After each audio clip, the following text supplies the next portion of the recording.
ya ya a bidilu manyongo o yesamuna lumbukyo bidilu manyongo o ya ya bidilu manyongo o yesamuna lumbukyo biya ya bidilu manyongo yesamuna lumbukyo biya ya bidilu manyongo yesamuna lumbukyo biya ya bidilu manyongo yesamuna lumbukyo matondo nzambi ngeke nzambi ya beto nzambi ya lulendo tangu mekulunga yina nge mase kusala mambu ya mansukina bana ya nzambi bakuwa bika mpeve yange ya kuyala kasi na ntangu ya biyaya yaya bakupamuka ve mume kuyekola yawu nange nzambi ya beto ya longo. Amen. Maintenant mumase kuzonza na luputu na kusambila mume kusambila na kikongo. Maintenant awa na kituba mume kuzonza ve na kikongo me yake kituba me yayi mena mumase kuzonza na luputu parce que betke na Pentecôte on écrit sous la révélation le tanicien de la promesse le mois de août ça sera le panique dans le monde entier. Il dit encore des saints, la transmitter est venue pour enlever les morts et les vivants en Christ. L'arc-en-ciel dans sa couleur violet va confirmer sa promesse et sa réalité de la promesse. C'est le mois de Mosirmession. On appelle ça le mois de Mosirmession de l'arc-en-ciel dans sa couleur violet. C'est un mois, le mois de Mosirmession. Il va finir avec la terre et confirmer l'enlèvement des saints. C'est sa couleur du 7e étape. L'arc-en-ciel, c'est le pouvoir de la promesse. Il agit en cellule 7. Veut dire, il agit en 7 mois, quand il avait apparu au temps de Noé. Il était rentré dans l'arche. Noé avait attendu 7 mois. Le 7e mois, tomba la pluie sous la terre. La répétition devient de même. L'arc-en-ciel, on appelle ça le frisonique. Le frisonique qui agit en 7 âges de l'Église. Donc, l'arc-en-ciel a d'abord agi en 7 âges de l'Église. Depuis l'âge de Paul jusqu'à l'âge de William Marion Branham. Il a agi en 7 couleurs. Mais il n'avait pas fini. Il fallait attendre le dernier prophète noir africain qui viendra révéler le mystère de l'arc-en-ciel. Voyez, c'est pour cela que vous allez comprendre les 7 âges. Ils sont aboutis dans quel niveau? L'arc-en-ciel frisonique qui agit en 7 âges de l'Église. L'arc-en-ciel frilin. On appelle ça encore l'arc-en-ciel frilin de valeur pour les promesses de Dieu sur la terre. L'arc-en-ciel violet 2. Mystère de Dieu. Voyez? Il dit encore les pramiciens et les jours de la promesse. Le mois de remard sous la terre.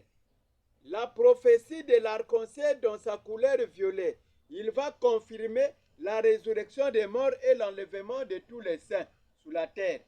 Et il dit encore il y aura une grande trouble. Ça sera une une grande trouble aux habitants de la terre de vivre ce qui vont monter au ciel.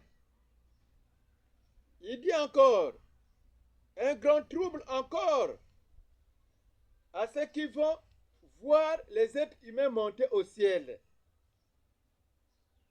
Le monde entier sera dans le trouble total de l'enlèvement des saints sous la terre. L'article se répète encore pour montrer aux êtres humains que Dieu existe, qu'il avait envoyé son prophète noir africain sous la terre, que le monde a négligé et nié sous la terre. Ne soyez pas étonnés pour l'événement qui va bientôt vous surprendre, pour l'enlèvement des saints sous la terre. L'histoire de Noé se répète encore. Une surprise de Arcater.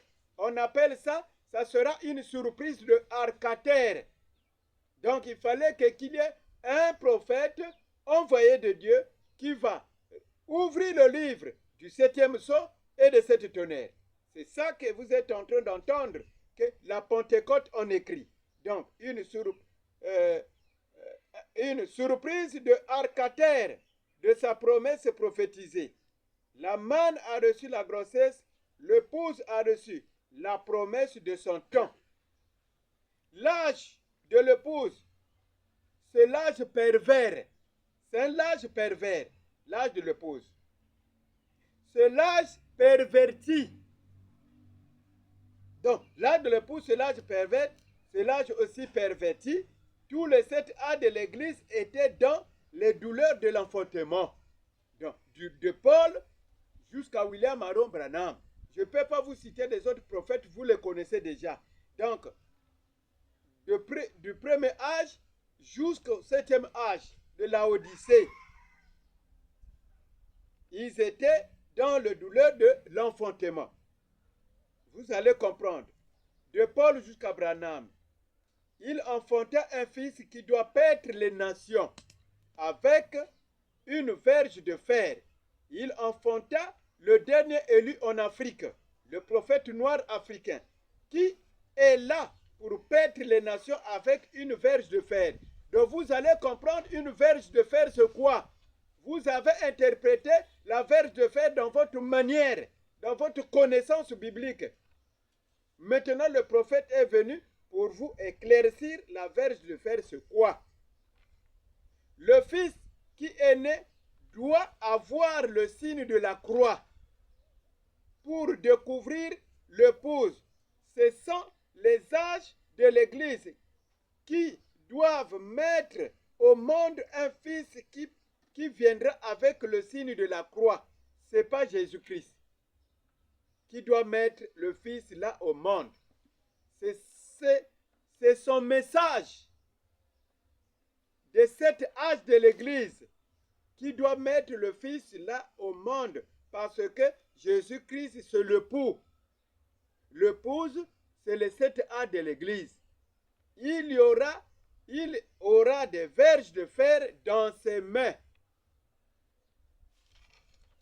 Dans ses mains, des verges de fer et des signes de la croix. C'est les signes de la croix dans ses mains pour confirmer que c'est lui, le dernier prophète noir africain que Dieu nous a envoyé sur la terre. Le ministère du dernier élu a fait 3 ans et demi. L'apparition du premier étoile de la commission le 10 septembre 2023 qui nous parle que le ministère là fera 3 ans et les 3 ans est fini. Parce que le ministère là fera 3 ans. La croix, c'est le signal rouge de sa seconde venue. Vous allez voir ça aussi dans des photos. C'est déjà aussi distribué dans le YouTube. Donc, est venu de Condat livre. Le Condat livre de la promesse. La pêche est finie à la perche. Donc la pêche est finie à la perche. Vous connaissez la perche? Vous connaissez la pêche. La pêche est finie à la perche. Les appâts presque sont finis. Dans les appâts, nous avons des appâts.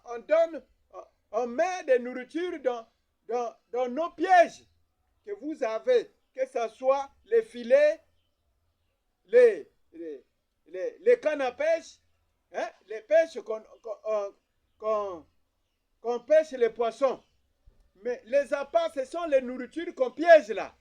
Maintenant, les appâts, c'est la prédication que Dieu a préparée. Il a préparé, il dit que c'est fini. Les appâts presque sont finis. Ça reste que les formalités pour le départ. Vous, pour voyager même dans l'océan du Nord, nous avons beaucoup de voitures ici, même dans des avions. Avant de voyager, il faut aller payer d'abord ton billet. Et on va d'abord faire les formalités pour qu'on te donne le billet. Mais si on ne fait pas les formalités pour l'argent que tu as payé ton billet, tu ne vas pas voyager. Tu ne vas pas voyager. On doit d'abord faire les formalités. Donc c'est Dieu qui est en train de faire sans formalité. Il dit encore, pour le départ, la fête lourde est finie. Tout ce tumulte ne fait que raisonner au chiffre parfait. Ça prend les orifines soigneux impact de Dieu aux directives normales. La terre a pris son soupape normal. Les avances des épiscopates ont échoué. Donc, les avancées des épiscopates ont échoué. Vous allez comprendre ce qui ont précipité. D'abord, d'annoncer que ce sont des élus de Dieu, des saints, ils sont échoués. Mais les élus ont arrivé le premier par la grâce de Dieu pour la promesse.